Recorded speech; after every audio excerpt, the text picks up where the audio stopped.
নমস্কার বন্ধুরা, আমার চ্যানেলে তোমাদের সবাইকে স্বাগত। আজকে আমি বাঁধাকপির একটা রেসিপি বানাবো। সেই জন্য বাঁধাকপি কেটে নিয়েছি, একটু আলু ছোট ছোট করে কেটে নিয়েছি, একটু টমেটো কুচি করে নিয়েছি, আর একটু মটরশুঁটি নিয়েছি। এবার আমি কড়াইয়ে একটু তেল দিয়ে দেবো, সর্ষের তেল।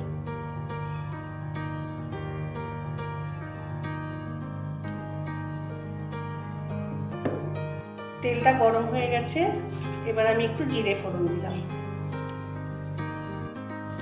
একটা শুকনো লঙ্কা দিলাম, একটা তেজপাতা দিলাম, দারচিনি ফোড়ন দিলাম, এবার একটু হিং দিলাম। হিংটা অল্প দেবে, বেশি দেবে না, তাহলে তেতো হয়ে যাবে।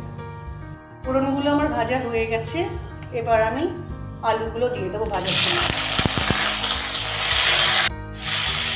আলুগুলোকে ভালো করে ভেজে নেব।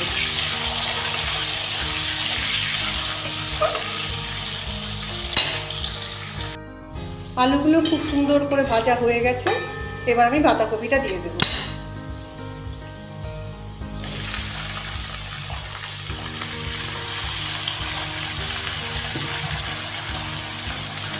ভালো করে মিশিয়ে নেব।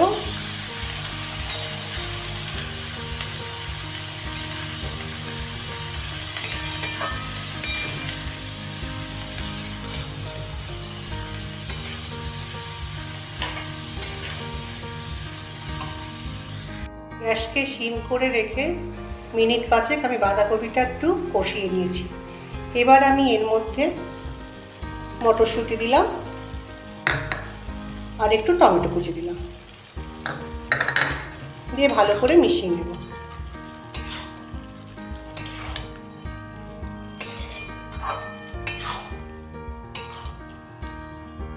আবার মিনিট 5 এভাবে কষিয়ে নেব।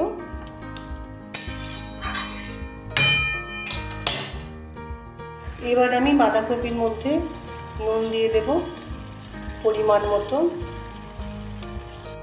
এবার একটু হলুদ গুঁড়ো দেব,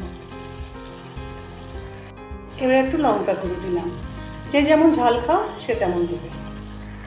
এবার একটু চিনি দেব, খুব ভালো করে মিশিয়ে নেব। আমি কিন্তু আর কোনো মশলা দেব না, তেমনভাবে কোনো মশলা দিচ্ছি না, শুধু একটু লঙ্কা গুঁড়ো, হলুদ গুঁড়ো, নুন, চিনি যেগুলো দরকার সেগুলো।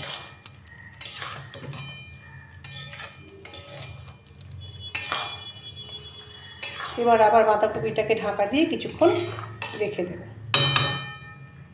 বাঁধাকপি রান্নাটা আমার প্রায় শেষের দিকে।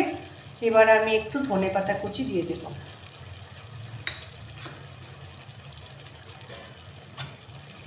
খুব ভালো করে মিশিয়ে দেব।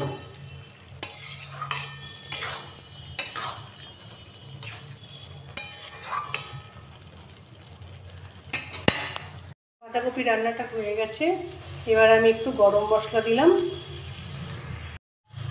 আর অল্প একটু ঘি দিচ্ছি। তোমরা যারা ঘি খাও না তারা ঘিটা দেবে না। এবার এটা খুব ভালো করে একটু মিশিয়ে নেব।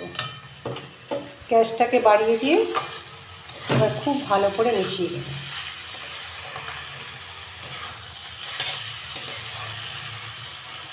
মিনিট 2 এভাবে রেখে নামিয়ে দেব। নিরামিষ বাঁধাকপির তরকারিটি আমার হয়ে গেছে। এরকম করে বানিয়ে দেখো, আশা করছি তোমাদের ভালো লাগবে। এই বাঁধাকপির তরকারিটি রুটি পরোটার সাথে বা ভাতের সাথে খেতে খুবই ভালো লাগে। তোমরা যে আমার ভিডিওটি এতক্ষণ দেখলে তার জন্য তোমাদেরকে আমার অনেক অনেক ধন্যবাদ। ভিডিওটি আজকে এখানেই শেষ করছি। ফিরে আসছি পরে আর একটা নতুন রান্না নিয়ে, নতুন ব্লগে।